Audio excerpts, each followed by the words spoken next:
Good afternoon. Thank you for everyone for being here. First off, we want to let everyone know that we do not believe that there are any outstanding suspects in the area. However, we are still completing secondary searches at this time, and Tanger, the hotels, and Westgate are still on lockdown. So until an officer comes to one of those areas to release anyone who's inside, we suggest they stay inside in lockdown at this time.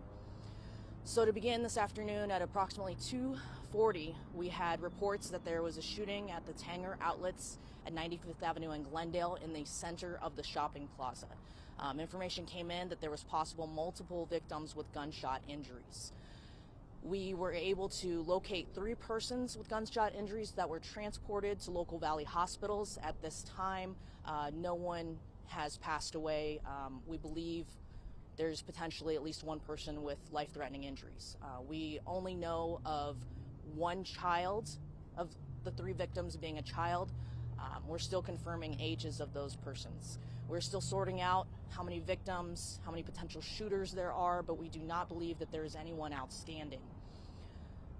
We have officers conducting secondary searches. Primary searches have been completed. We have asked everyone that as we go through and ensure that each of the businesses is safe, they're gathering on the west side of the parking lot of Tanger. And as we sort out who is a victim, who is a witness, we're able to release them. So we ask that anyone who has a loved one that they know that is out here to gather and wait at 95th Avenue and Maryland in the north preferred parking lot at the stadium.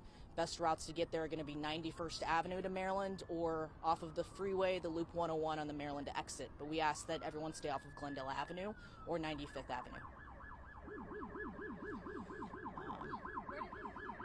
Give me 1 second.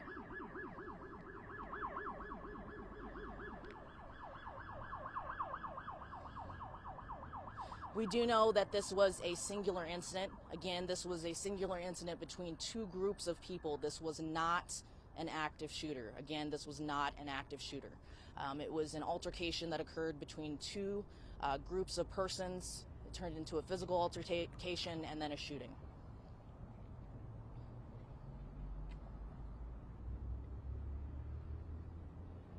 We have multiple Valley agencies that are out here assisting us with the secondary searches. Many investigators. It's going to take some time as we go through and speak to all of the persons that are out here, again, to sort out if we have any further victims or any witnesses to identify. This is going to go through the evening hours, potentially, but again, we ask everyone who is not involved to stay out of the area unless you're coming to wait for a loved one, again, and that's going to be 95th Avenue in Maryland. We're hearing that one of the victims who has those life-threatening injuries could be a child. Can you confirm that that person who does have those life-threatening injuries is a child? I believe that one of the victims is a child. Again, we know that we have 3 persons who are transported with injuries with gunshot wounds, and one was a small child. At this time, we are still sorting out who exactly are shooters and who exactly are victims. So that's still part of the investigation with this crime scene that is this large in capacity with this many people to talk to. We really have to confirm more information before we can identify who's who. Can you talk about the lockdown situation that happened right after the shooting? Can you detail what that looked like?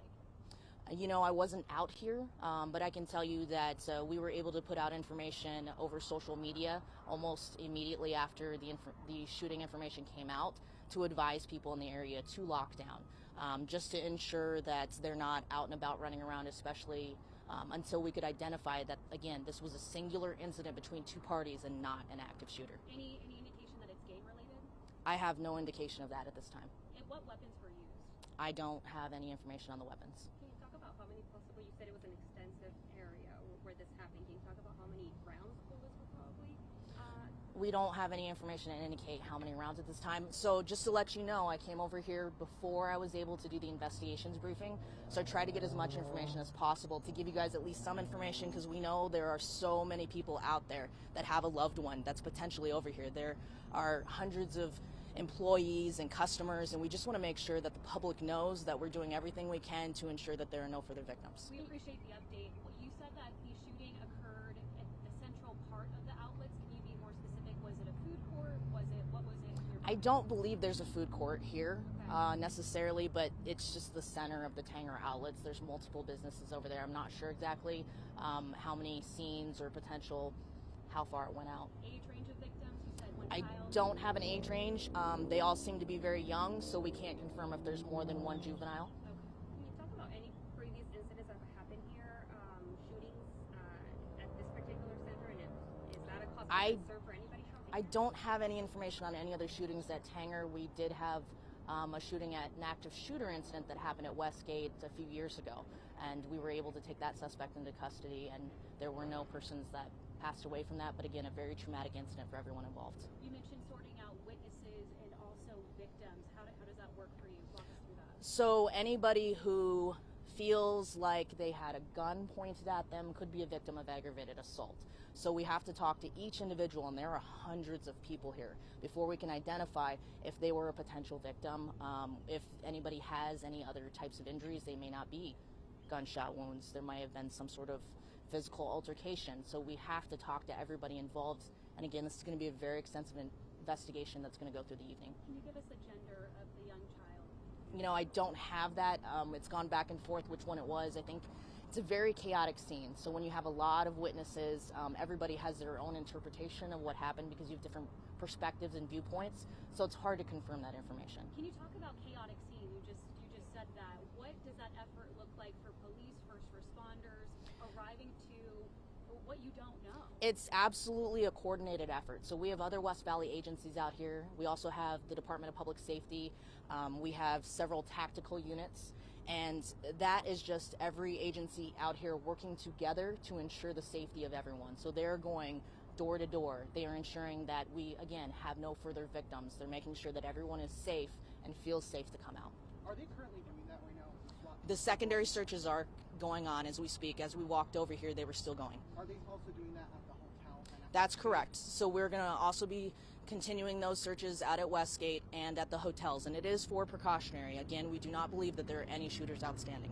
At this point, was there more than one shooter? Do we know that yet? We are still sorting that out. It's, like I said, it's a very chaotic scene. We're still trying to determine who exactly are shooters, who exactly are victims, but we did have 3 injuries that were transported. All right, guys, we're going to have to go back to the briefing. Officers or security at the time of the shooting? I don't have that information. I apologize. Just so quick for reunification for families, just that information. Can you please detail what that looks like? Absolutely. So as detectives are able to identify and talk to each of the individuals that are over in the parking lot, again, that's hundreds of people. So they try to identify what role, if they were a victim, if they were a witness, if they were just a shopper and were told to lock down. So the less involved they were, the more likely they are to get out of here sooner. There's potential that we are going to be busing people if they can't get to their vehicles. They're going to be going over to the North Preferred parking lot at the stadium at 95th Avenue and Maryland. Again, we need people to access that from 91st Avenue or from the Maryland exit off the Loop 101. American Red Cross on scene, do you know? I don't have that information. I apologize. So we're going to head back to the briefing. We're going to try and update you guys as soon as possible when we get more information. We're going to ask you guys to remain here, monitor our Twitter accounts, because when we are going to make our way back here for more information, we will put it out on Twitter before we make our way back here. But you are coming back. We can't say for sure that we're coming back, but we're going to try our best to come back. But we haven't even gone into the briefing yet, so we're headed there now. Just monitor our Twitter account. Again, thank you everybody for being here so we could get that information out.